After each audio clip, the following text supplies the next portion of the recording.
that a lot of things that we want to do, a lot of places we would like to go, a lot of things we would like to experience, and we just stop at but, and we build a case. In fact, I was reading something the other day that talked about but. It says, but is an argument for our limitations. And when we argue for our limitations, we get to keep them. See, but will cause you to procrastinate. But will cause you to hide out behind fear. But will cause you to come up with all type of excuses that you can validate your inaction and not acting on your dream. And right now, more than ever, people need to look for ways to live their dream. People need to look for ways to make it on their own. There is no such thing as job security. There's no such thing as a storm-proof or tragic-proof life. There are no guarantees today, ladies and gentlemen. The illusion is gone. There was a time when we graduated from high school, you were told, go to college and get out, and you go and work for a corporation for 30 or 40 years, give your gold watch, and you'll retire. Special announcement, that day is gone. That day is gone, never to return again. So instead of people living in fear, feeling stressed out, feeling powerless, feeling like victims, I think it should be a time that we need to begin to look at ways that we can become an active force in our own lives. Look at ways when we can decide to take charge of our own destiny. Look at ways when we can decide to design a life of substance and begin to truly live our dreams. And it's time for people to decide, I'm ready to get on with my life. Shake somebody's hand on your right and left. A guy named Bob May said this, don't let nobody turn you around. Do that right quick. Now, you know, a lot of people say, I'm going to live my life one day when things get right, when I get all my bills paid, when I get my feet on the ground. I say, what have you been walking on? See, there are no problem-free moments. A guy named Dimples had a record one time called If It Ain't One Thing, It's Another. And I say, if it ain't one thing, it's 12 others. Always something there to build a case on why you can't move on, why you can't grow to the next level, why you can't begin to manifest your greatness, why you can't begin to live life on your terms. Always something there to block you, to keep you where you are, and keep you from beginning to develop your true greatness. Always some fear. How do we handle it? And I'm saying that if you've been hiding out behind but, if you've been using the fact that you don't have enough money or you don't have the education, take it head on. Go get the education. I was saying to a guy the other day who was saying, I said, how old are you? He says, 47 years old. I said, your sister tell me that you can't read. He said, that's right. I said, why? Well, you know, I didn't go to school. I said, excuse me, how old are you? I'm 47. 47? Yes. And you can't read or write? Yes. Have you ever heard of adult school, adult education? Have you decided that you should learn how to read to begin to expand your world? Why are you using that as a racket? Why don't you decide now that you're going to expand your world, that if other people can learn, you could learn too? Well, it's hard for me. Have you been and sit in a class yet? Have you signed up yet? No, I haven't. See, a lot of people say no, ladies and gentlemen, to things, and they don't even know what they're saying no to.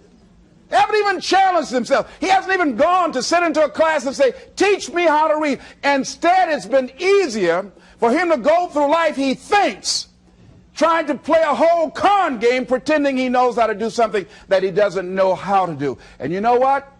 Most of us go through life like that. Most of us go through life pretending that we're satisfied where we are, pretending that everything is okay, pretending that we don't have any special goals or ambitions or desires, when really deep down inside we do really want more.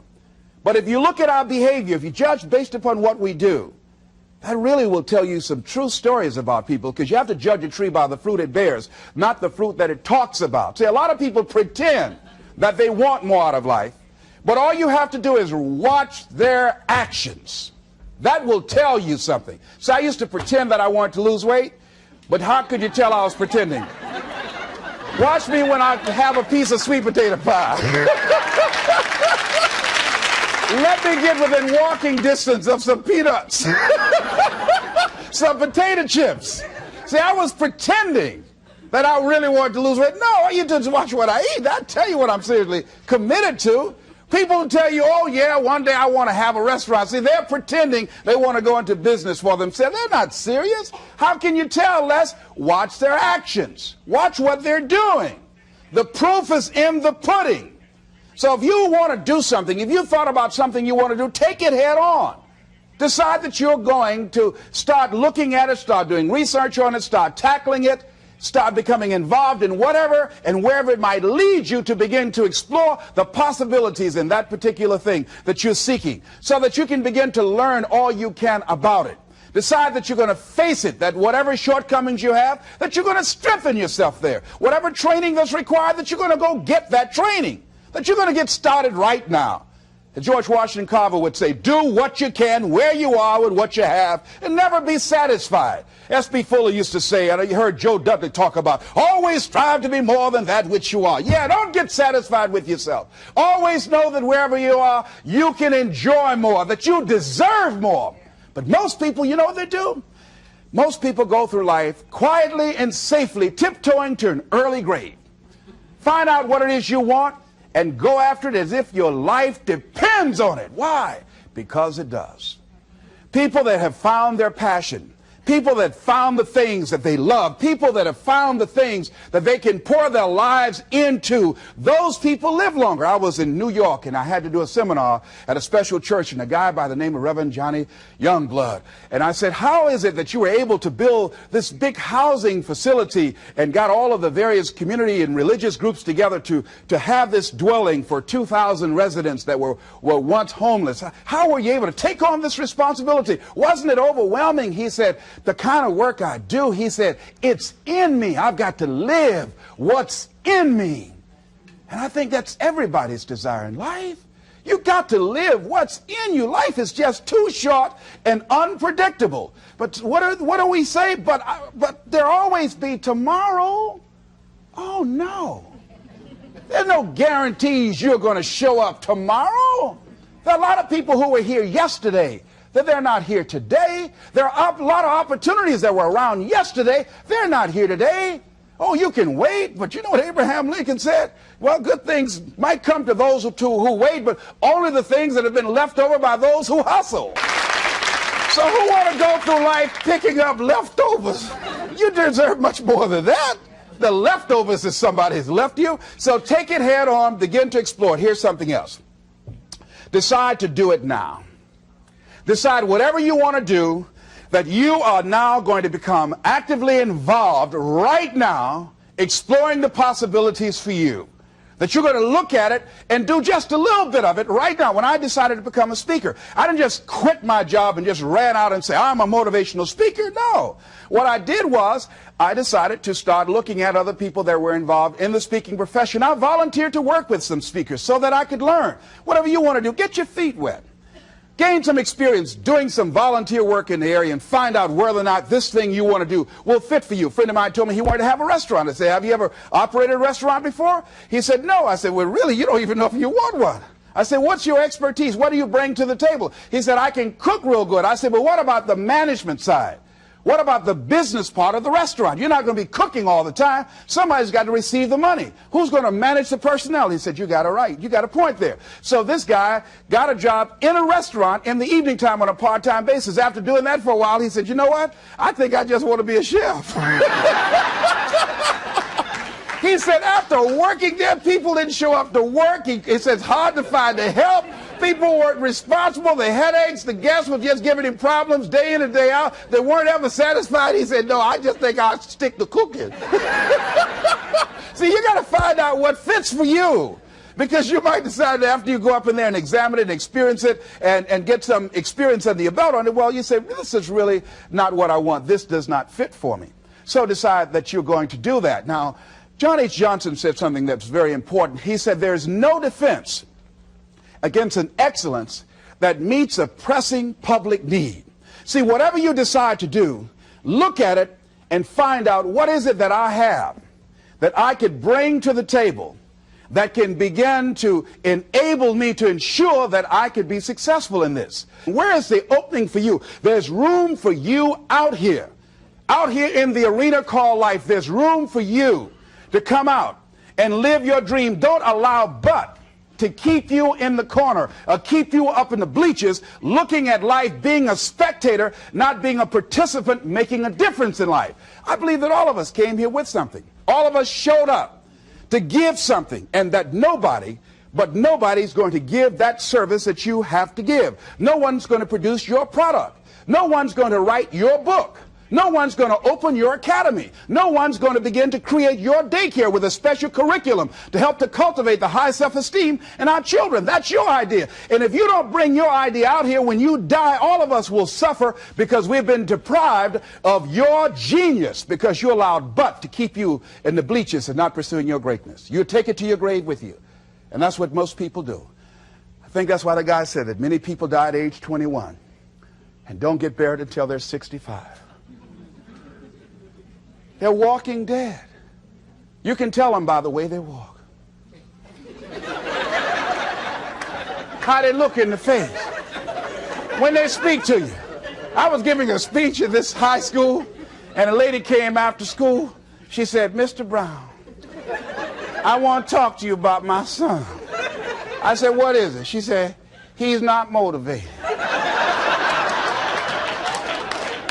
I said, "I wonder why." You got to have energy, ladies and gentlemen. You got to have life. If you're excited about what you're doing, even in the area of selling, you know people don't buy because of logical reasoning. People buy because of your way of feeling. People don't like to be around dead people.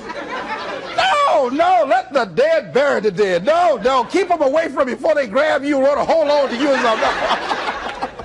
So the fact that whatever you do, you want to be excited about it. You want to have the kind of excitement that is so contagious that people want to be around you. Because whatever you're doing, whatever you talk to people about, this particular idea that you have, they're looking at you and they want to know, do you believe it? And are you the kind of person they want to be in business with? And if you're not positive, if you're not energetic, if you're not fired up about it, how can you expect anybody else to be fired up about your idea? Am I right? All right, repeat out to me, please. I'm going to be fired up about my dream. I'm going to go at it with everything I got. Shake somebody's hand on your right and left and say, "You got what it takes." There are a lot of people who say, "But I tried once or twice and it didn't work out." And so they use that as an excuse not to ever come out again. Guy said, if at first you don't succeed, you're running about average. So if you have come out here with an idea and it didn't work out 2 or 3 times, well, that's all right. You're running about average. You know, I heard something, a jarring question. It says, why is it that people prefer known hells to unknown heavens? You know why? Because it's comfortable, ladies and gentlemen. I remember I was in a service once, and I heard Dr. Johnny Coleman give this example. She talked about a man who had been captured behind the enemy lines in a war and was sentenced to be killed or another option. The captain said to the guy, "Listen," he said, "tomorrow morning at 6 o'clock you can face the firing squad, or you can go out this door over here." And the guy said, "What's out the door?"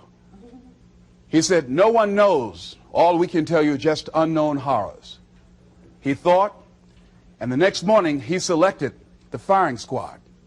After the shots rang out, the captain's secretary said, "What's beyond that door?" And he said, "Freedom."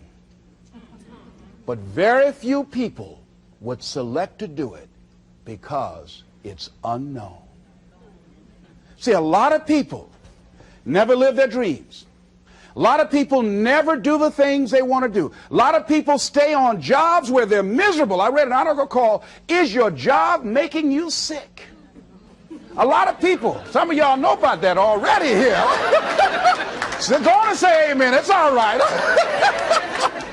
There are one lady told me, she said, Les, when I used to go to work, she said, when I stepped in the door, it felt like a refrigerator dropped on my shoulders. How many of y'all understand that kind of feeling? They were miserable, just hated to go after 60 minutes on Sunday afternoon. Or come Monday morning, my head used to throb. I just couldn't take it. Didn't want to go sometimes just for the heck of it. I just drive on by. I used to hate to go to work. Many of us choose an active living death. Many of us are walking dead. The walking dead. That we're not doing what we want to do.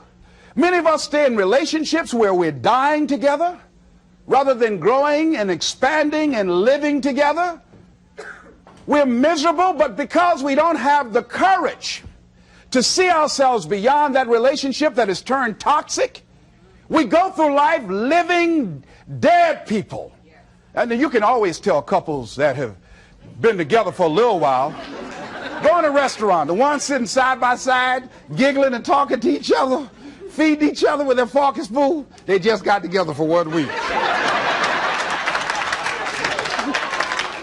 You see them in the car, they're sitting all up each other, hugging and slugging. Oh, they've been together about 3 days, all right? But if you see people sitting in a restaurant, see a couple, and they're sitting in front of each other. Takes so long for this food, I wonder when they're going to hurry up.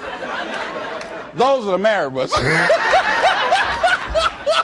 But what if I know people have been married for years, living in 2 separate rooms, sleeping in 2 separate beds? Well, it's cheaper to keep it. Not necessarily. It's according to the price you want to pay. See, the price of peace of mind, the price of living the truth, of being honest with yourself and say, wait a minute, it's got to be more than this. So you've got to decide, wait. Even if things don't work out, even if I experience defeat or failure, that does not make me a failure. It's a difference between failing and being a failure. If things don't work out, if you don't produce the results you want, that's all. But don't confuse who you are with the results that you produce.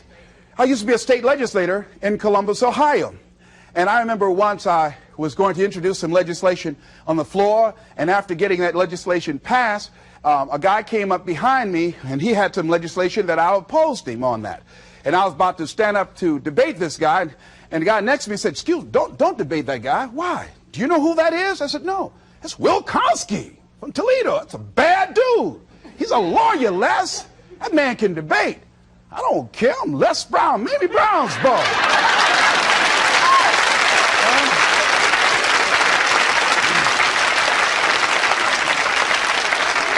So I raised my hand, Mr. Speaker. He said, the gentleman from the 29th House District? I said, yes, sir. To tell the gentleman I'd like to take him on. Challenge him on this legislation. He said, Will Konsky said, I would more than like to, Mr. Speaker.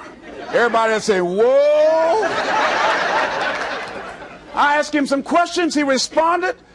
I say, I wonder why I asked that man that question. Will Konsky wore me out.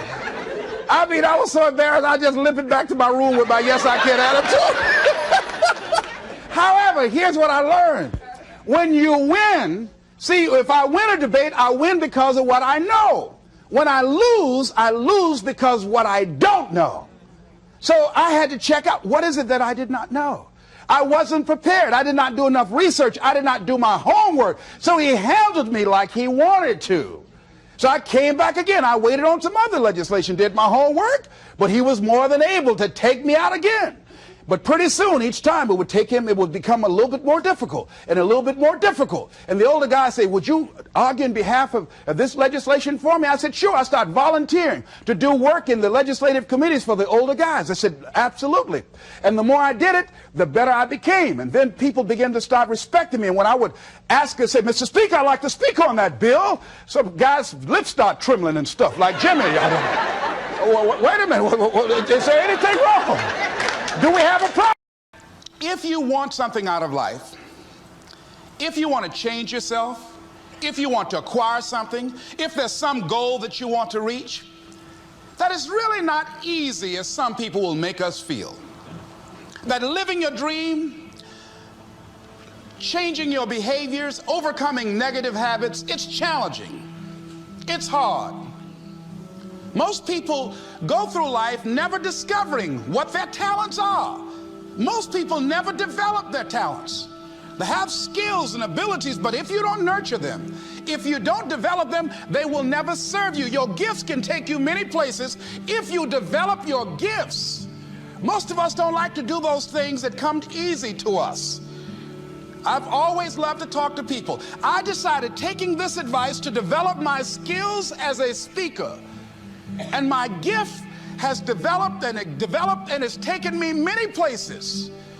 You have something that you brought to the universe, and that if you decide that my life deserves my developing this, what I do well, and becoming the best at it, and mastering myself, and seeing what I have within me, if you decide to drop your buckets where you are and develop your gifts, I grant you, you'll never ever be without. I grant you that your gifts will take you places that will literally amaze you. I grant you that if you begin to work to develop your gifts, you'll develop a strong sense of happiness. You'll get a larger vision of yourself, because part of beginning to get a larger vision of yourself, all of us need some area of our lives where we can have a feeling of competence. That people know when they think about this area, that's something you do. That you eat and sleep that, and that you do that, and people know it, and you know it, and you know that you know this. If you don't know anything else, you know this. Can you tell I know what I'm doing? Oh, hello. You know this. So you've got to work on it. When other folk are having a good time, you've got to have the strength of character to concentrate, to read, to digest information. If you decide in any particular area that you're concerned about, to make a conscious, deliberate, determined effort to read one book a month in that area, in 5 years, you'll be among the top 5% experts in the world. I read a minimum of 2 books a week. The average American reads only 1 book a year. If you decide that area that you love, that you are going to master that particular area, in this era of accelerated change, overwhelming complexity, and tremendous competition, as you begin to develop and expand your skills and your talents and your vision of yourself, you will always be in control of your destiny. The next thing is, whatever it is that you want to do, you want to do it massively. I have a friend who was telling me that his sales were down. I said, well, how many phone calls you make a day? He said, 25. I said, double them. Make 50 or 75 or 100. He said, oh man, that's just too much. What do you mean too much? You behind on your bills? You talking about too much? You know one way to get back on your feet real quick is to miss 2 car payments? You talking about you're tired? There's no competition out here. Decide that you're going to push yourself. Most people won't do that. Most people give up on themselves easily. You know the human spirit is powerful.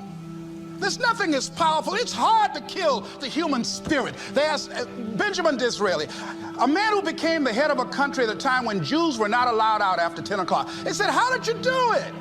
How do you achieve it against such great odds? He said, nothing can resist the will of a people that will stake even their existence on the extent of their purpose for good. That when you have a made-up mind, when you decide that you want to do something, I was reading something the other day, he said, the power to hold on in spite of everything, the power to endure, this is the winner's quality. The hunger, the ability to face defeat again and again without giving up. This is a winner's quality. You have that quality within you. When you're hungry, you don't care about the facts. You don't care about the odds. Doug Williams played for the Washington Redskins, quarterback. John Elway of the Denver Broncos in the Super Bowl. Everybody was talking about Elway. After the Super Bowl, when Doug Williams made a historic passing game, they asked him, said, how were you able, in spite of all of the negative publicity saying that you couldn't win, how did you do it? He said, I ignored my critics. I just didn't pay any attention to them. I ignored myself because they kept on saying it so much. There were times I doubted whether or not I can do what I needed to do. There's a Doug Williams in everybody here. There's greatness in you. And you've got to learn how to tune out the critics outside and the critic inside. And since I'm going to do this, I'm going to harness my will. And I'm not going to let anything stop me. I deserve this. I'm going to do it until. And this friend, I told him, said, start increasing your calls. I said, I make 100 calls a day. I got a callus in my ear. My ear is kind of dark. You can't see it, but it's there.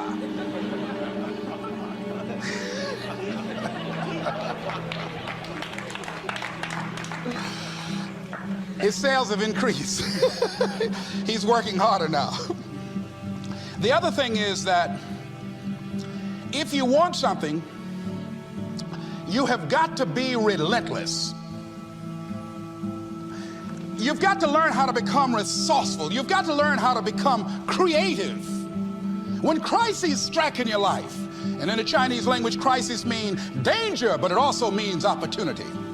And this is an opportunity for you to grow.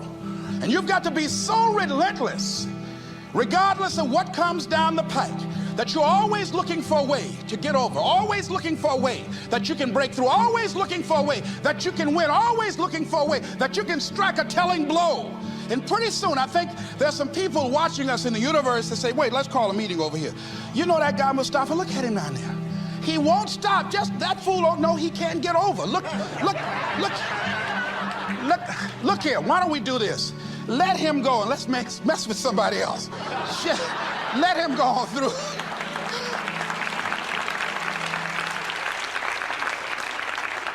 Life will just get tired of whipping you sometimes. And just say, just let this one go. I believe this. Now, nobody's told me this, but I just kept on kicking. I didn't have sense enough to stop. I was intelligently ignorant. I didn't know what I couldn't do. So I just tried anything. And the fascinating thing about life, because you can't get out of it alive, you might as well have a good time, you know? You might as well have a good time. Live your life with passion, with some drive. I was giving a seminar the other day, and I mentioned that I was going to do some training in August with some young teenagers and take about 100 away to a 2 or 3 day camp and wipe them out. Been working on this. So after the speech, one of the parents walked up to me and said, Mr. Brown, I'd like for you to do something for my son. He's not motivated.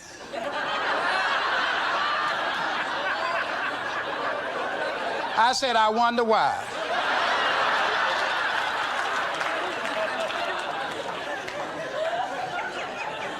I wonder what's wrong with him. He had no fire whatsoever. See, what you do speak so loudly, folk can't hear what you're saying. And so if you don't have any fire, you know, you've got to watch the people, the relationships that you develop. Have people of kindred mindsets. If you're around folk who are dead and negative all the time, they will affect you. You want people that are around you that have smiles on their faces, looking good. I was telling a group last week, Abraham Lincoln refused to hire a guy because of his face. They said, but the guy can't help it. He said, anybody over 30 is responsible for their face. If you have some depressing face looking at you every day, it affects your blood pressure. Keep these dead faces away from you. It's contagious. This is serious. So you've got to watch your countenance, watch your face, have an uplifted expression, watch your body posture. All of these things affect you psychically. You got to be the kind of person that you are fearless. Fearless. Folk leave fearless people alone. There's some people walk through a neighborhood and every dog in the neighborhood would bark at them.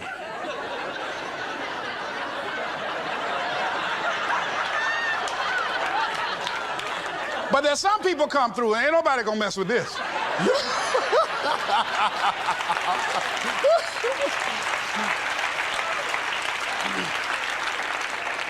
You are unstoppable. And because you are unstoppable, because you've got power that you haven't even begun to use yet, you owe it to yourself to release your brakes. How many of you have the experience of pulling out of your driveway and you mashed on the accelerator and the car was just going, and couldn't move, and you mashed harder and it couldn't move, and then you discovered you had your emergency brakes on. And then you release those emergency brakes and it goes, choo! Have you ever had that experience before?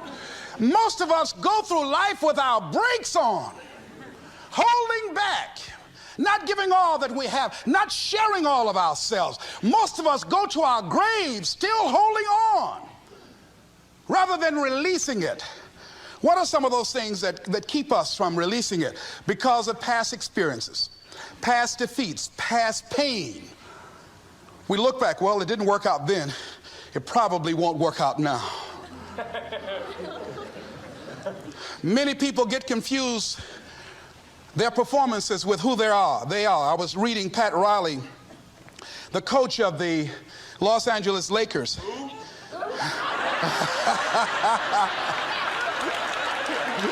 But you're going to like this quote here. After the Trailblazers had blown them out of the water, and I'm sure he said this last night, they asked him, how do you feel? He said, tonight we were exposed for what we are right now.